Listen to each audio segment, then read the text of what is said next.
Writers, you need to put more weird little guys in your books. I'm not yelling at you, I just have a seed of metaphysitism. I've noticed a disturbing lack of weird little guys in my fantasy and sci-fi books. I need an R2-D2. I need someone who communicates in bleeps and bloops, who is somehow also part of a Waldorf Statler routine. You don't have to make him the main character like Tolkien did, but I wish you would. The Dungeon Crawler Carl books, the protagonist is a weird little guy named Princess Donut, the wonderful cat.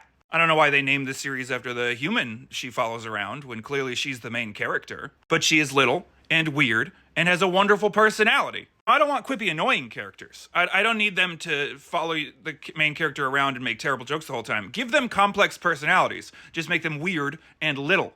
And sometimes little is relative. In the Cyberpunk 2077 games, my favorite character is the vending machine that develops a personality, and that counts somehow. In the Temeraire series, Temeraire, the book where they fly dragons like they're naval ships, some of the dragons are weird little guys, even though they're very big.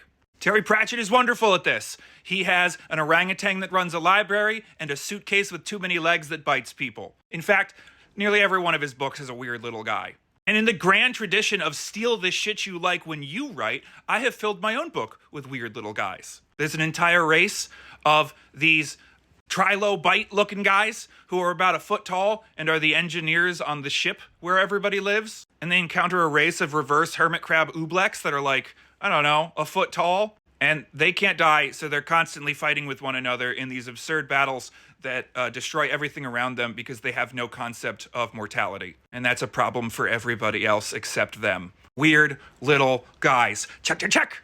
I actually probably have too many weird little guys because the magic system in the book is like a Pokemon Animorph situation. So every single character who has any powers whatsoever also comes with a weird little guy. D&D groups understand this concept. Every single Let's Play I've ever seen is like almost exclusively edgelords and weird little guys. So let's bring that energy back into the writing space. I've seen a lot of romanticities where they've got all these side characters and they're just hot. Boring, make them weird and little and guys. And it doesn't necessarily mean that they're male. Sometimes they're robots or talking raccoons. Or in the case of my book, a half tiger, half shark that has a magical girl transformation scene with the protagonist so they can communicate psychically. Give me more of them. More, please. There's never too many. Terry Pratchett sold like 50 books. Weird little guys across the board. Rocket Raccoon is the best MCU character. And James Gunn learned from that and brought us Crypto the Super Dog and then Vigilante, who, granted, is an adult human man, but he is a weird little guy. Anyway, who did I forget? And who are you working on?